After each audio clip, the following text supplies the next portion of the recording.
नमस्कार, मी प्रियाज लाईफस्टाईलमध्ये आपलं खूप खूप स्वागत करते. मी आज तुम्हाला दाखवणार आहे प्रत्येक शुक्रवारी किंवा अमावस्येच्या दिवशी मिठाचा दिवा कसा लावायचा ते. आपण लहान असताना आपली आई किंवा आजी आपलं जर थोडंसं डोकं दुखत असेल तर लवकर किचनमध्ये जाऊन हातामध्ये थोडंसं मीठ घेऊन यायची आणि आपली दृष्ट काढून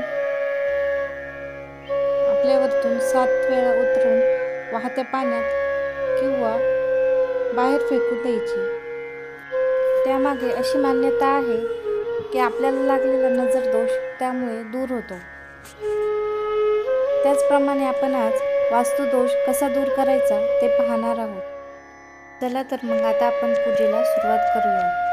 सगळ्यात पहिले जिथे पूजा करायची आहे ती जागा स्वच्छ पुसून त्यावरती छोटीशी रांगोळी काढून त्यावर चौरंग मांडून घ्यायचा.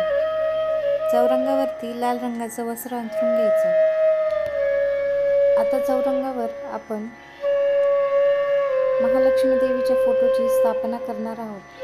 त्यासाठी त्यावर थोडेसे तांदूळ, हळदी, कुंकू, अक्षता वाहून त्यावर फोटो ठेवून घ्यायचा. त्याला हार घालून फुले वाहून घ्यायची. फोटोच्या समोर आपण देवीच्या मूर्तीची स्थापना करणार आहोत. त्यासाठी थोडेसे तांदूळ घेऊन त्यावर हळदी कुंकू वाहून त्यावरती देवीची मूर्ती स्थापन करून घ्यायची. तिला हळदी कुंकू फुले वाहून घ्यायची.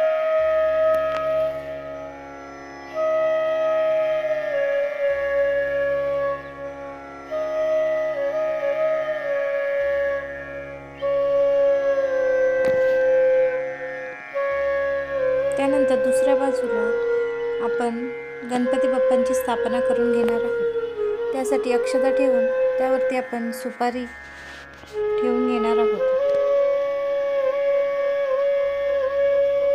सुपारीलाही हळदी कुंकू फुले वाहून घ्यायची.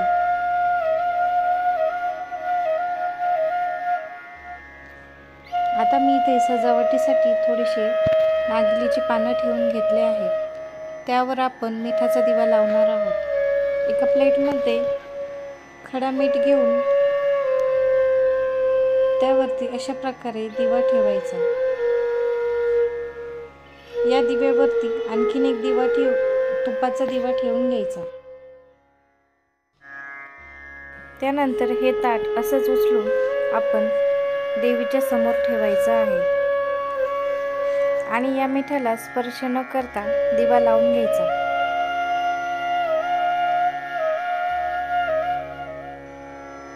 या दिव्याची पूजा करून घ्यायची. दुसऱ्या दिवशी हे मीठ वाहत्या पाण्यात सोडून द्यायचं.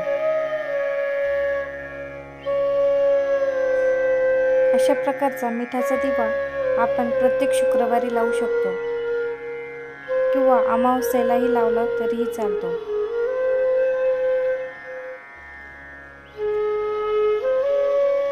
तुम्हाला माझी ही पूजा कशी वाटली मला कमेंट बॉक्समध्ये नक्की सांगा आणि माझ्या चॅनलला सबस्क्राईब करायला विसरू नका.